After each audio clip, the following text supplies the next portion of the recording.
ওম শান্তি। ৰাতি শোৱাৰ আগত কেতিয়াও এনেই শুই নিদিব। আৰু বিশেষকৈতো মোবাইলটো এনেকৈ চাই স্ক্ৰল কৰিতো আৰুই নুশুব দেই। একচুৱেলি আমাৰ কি হয় জানেনে, আমি যিবিলাক কৰ্ম কৰি থাকোঁ আমি ভাবোঁ কৰিলোঁহে, কিন্তু সি ছাবকনচিয়াছত ৰেকৰ্ড হৈ থাকে। যিমানেই আপুনি ছ'চিয়েল মিডিয়াতে হওক বেলেগত হওক যিমান সুখ দুখৰ কিবা কিবি ইত্যাদি আপুনি যিমান মিক্সড ভাইব্ৰেশ্যন আপুনি লৈ শুব, সিমানেই ৰাতিপুৱা শুই উঠিয়েই আপোনাৰ সৰ্বপ্ৰথমে সেইটো মনলৈ আহিব। আপুনি কৰি চাওকচোন, কেইদিনমান একেৰাহে আপুনি মোবাইলটো চাই শুই যাওকচোন, শুই উঠি আপুনি মোবাইলত যি চাইছিল সেইটো মনত পৰিব। নতুবা আপোনাৰ জীৱনত এনেকুৱা এটা ঘটনা ঘটি গ'ল যিটো আপুনি পাহৰিব পৰা নাই, কোনোবাই বহুত বেয়াকৈ কৈছিলে, কিবা হ'ল, সেই কথাটোক আপোনাৰ বহুত দিন ধৰি শুই উঠিয়ে মনত পৰেনে? হয়নে? পৰেনে? শুই উঠিয়ে মনত পৰে। চাবচোন, কেতিয়াবা কিছুমান খুব চেঞ্জিটিভ কথা কেতিয়া মনত পৰে জানেনে? শুই উঠিয়ে মনত পৰে, লাগিলে দিনটো আকৌ মনতেই নপৰে। কেতিয়াবা আপুনি গভীৰভাৱে ভাবিছেনে এনেকুৱা কিয় হয় বুলি? তাৰ মানে যিটো বস্তু ইতিমধ্যে আছে, ষ্ট'ৰত আছে, তাৰমানে ইয়াত আমাৰ ষ্ট'ৰ কৰি থোৱা আছে, সেইবাবে সি আপোনাক আৰামত মনত পেলাই দিয়ে। এতিয়া আপুনি বিচাৰেনে আপোনাৰ জীৱনৰ সকলো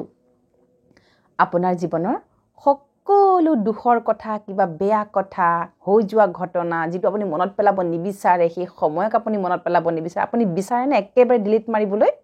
100% বিচাৰে, হয়নে? এনেকুৱা মোলৈ বহুত ফোন কলছ আহে। এতিয়া বেছি কাউন্সেলিং এই ক্ষেত্ৰতে হৈ আছে যে বাইদেউ মই নেগেটিভ, ইমান মোৰ মনলৈ নেগেটিভ আহে, মই বহিবই নোৱাৰোঁ, একদম মাল্টিপুল আহে, থাউজেণ্ড আহে, মই কেনেকৈ ৰক্ষা কৰোঁ নিজকে? চাওকচোন, এটা দুটা নেগেটিভ কথা বা থট বা মানে ভাৱনাকে আমি লৈ বেছি সময় জীয়াই থাকিব নোৱাৰা, অশান্তি লাগে। থাউজেণ্ড যদি মাল্টিপুল নেগেটিভ চিন্তন আহিবলৈ লয়, সেইটো বাৰু কেনেকুৱা মগজু হৈ থাকিব লাগিব আমাৰ। কিন্তু তাৰ কোনে সেইখিনি আৰ্নিং কৰিছিলে?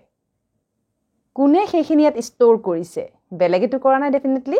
য়েছ, পূৰ্বজন্মৰ সূত্ৰে আমাৰ কিছু কিন্তু বেয়া সংস্কাৰ আহে।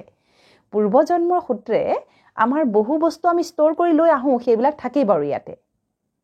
কিন্তু নতুনকৈ আমি বহুত বেছি আৰু ষ্ট'ৰ কৰিবলৈ আৰম্ভ কৰোঁ। চাব দেই, একে সৰু কথা এটেনশ্যন দিব। ছাপ'জ আপোনাৰ স্বভাৱত এনেকুৱা আছে নেকি, অকণমান কথাতে আপুনি বেয়া পায় কাৰোবাক।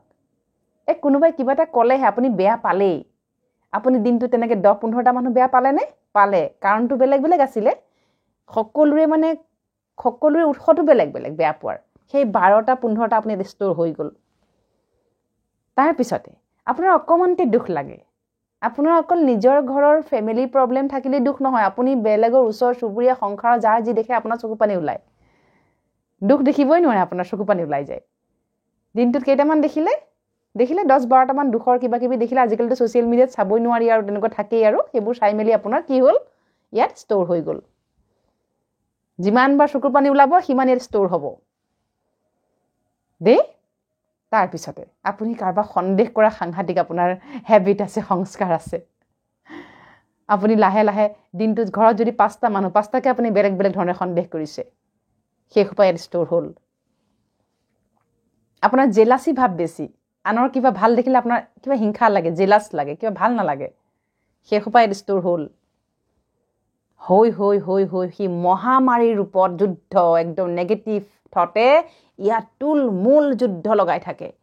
আৰু সেই যুদ্ধখিনিক কেতিয়া মনত পৰে জানেনে? যেতিয়া আপুনি অকলশৰে একান্ততাত বহকচোন, একেবাৰে ফুলৰ কাঁইটৰ নিচিনাকৈ মস্ত কাটাৰ নিচিনাকৈ আপোনাক খুচিবলৈ আৰম্ভ কৰিব। আৰু শেষত কি হয়? গোটেই মূৰৰ বিষ। আৰু আমি ছ'চিয়েল মিডিয়াত চাৰ্চ কৰোঁ কোনোবা কাউন্সিলৰ আছে নেকি, হয়নে? সকলোকে আমি আমাৰ প্ৰব্লেম শ্বেয়াৰ কৰিবলৈ আৰম্ভ কৰোঁ। আচ্ছা, এইখিনি কথা কোৱাৰ ভাৱাৰ্থ এইটোৱে যে এইখিনি নিৰ্মাণ কোনে কৰিলে। মই সেইবাবে সদায় কওঁ, এবাৰ এনেকৈ টুকুৰিয়াই চাওকচোন, আপোনাৰ ভিতৰত কোনটো বেয়া দুৰ্বল শক্তি আপোনাক আজি এইখিনি ভোগাই আছে। আপুনি সেই শক্তিক আজিয়ে বাহিৰ কৰি দিয়ক, স্বাহা কৰক। কিন্তু এদিনতে সেই স্বাহা নহয়, কাৰণ আমি সেইখিনি কি কৰি থৈ আহিছোঁ, ইয়াত ভৰণ দি থৈছোঁ। তাক বৰ সোনকালে আপুনি কিন্তু উলিয়াব নোৱাৰে সি পইতাচোৰা নিচিনা আজি পইতাচোৰা দুজনীমান মাৰিব নহয় কাইলৈ আৰু 4জনী ওলাই আহেনে গতিকে নিগেটিভ ভাৱনাবিলাকো হৈছে পইতাচোৰাটোৰ নিচিনা এটাকে জানো ক'ৰ পৰা ওলাই থাকে আপুনি গমেই নাপাব গতিকে অমৃত বেলা ব্ৰহ্মা মুহূৰ্তত উঠি গোটেই নিগেটিভ শক্তিবিলাকক ৰিচাইক্লিং কৰিব লাগিব আপুনি তাক ফটককৈ ফৰ্মেট কৰিব নোৱাৰে ৰিচাইক্লিং কৰিব লাগিব তাৰ মানে নিগেটিভটোৰ ওপৰত পজিটিভ সংকল্প দি ৰিচাইক্লিং কৰি 21 দিনত কিন্তু সি 100% পজিটিভ হৈ যাব এতিয়া আপুনি কৰিবলৈ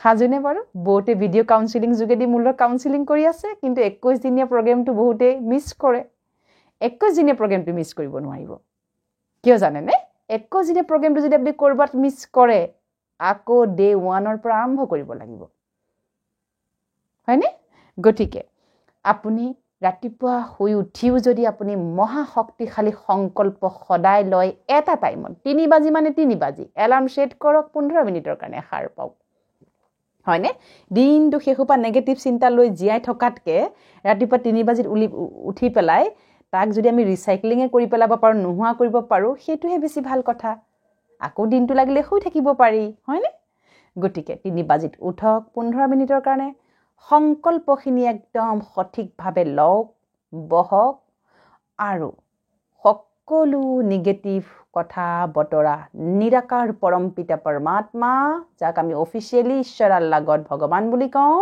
তেওঁৰ ওচৰত এনেকৈ হাতত লৈ আপুনি স্বাহা কৰি দিয়ক মোৰ চিন্তা ভাৱনা নিগেটিভিটি সকলো সমস্যা সকলো দুৰ্বল সংস্কাৰ অপসংস্কাৰ যত যি মোৰ ভিতৰত দুৰ্বল সংস্কাৰ আছে সেই সকলো মই তোমাক স্বাহা কৰিছো লগতে প্ৰতিজ্ঞা ল'ব লাগিব আজিৰে পৰা মই সৰু কথাত কেতিয়াও দুখ নকৰো মই মাষ্টাৰ শক্তিশালী আত্মা আজিৰে পৰা মই কেতিয়াও আনক হিংসা নকৰো সকলোকে কল্যাণকাৰী দৃষ্টিৰে চাম মই মাষ্টাৰ কল্যাণকাৰী আত্মা আজিৰে পৰা মই কাৰোৰে কথা যাৰ ঘৰত যি হৈ নাথাকক কিয় যাৰ জীৱনত যি হৈ নাথাকক কিয় সেইবিলাক মই কোনো কাৰণত নাভাবো মই মাষ্টাৰ শক্তিশালী জ্ঞানী আত্মা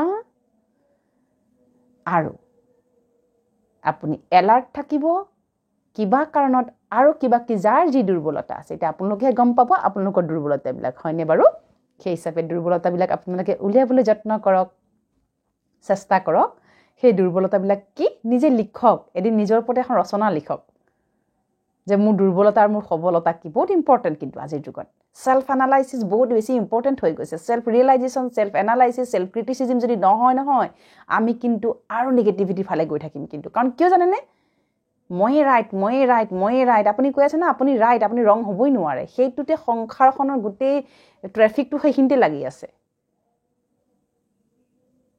আপুনি 90% ৰাইট হ'ব পাৰে 10% আপোনাৰ যি 10% আপোনাৰ ৰং আপোনাৰ সংস্কাৰ সোমাই আছে সেইখিনিক আপুনি ৰাইট কৰি পেলাওক তেতিয়া 100% ৰাইট হৈ যাব হয়নে গতিকে এই পৃথিৱীত কোটি আত্মা আছে সকলোৰে সংস্কাৰ বেলেগ কাৰো সংস্কাৰ লৈ আমি ডিষ্টাৰ্ব হ'বও নাপায়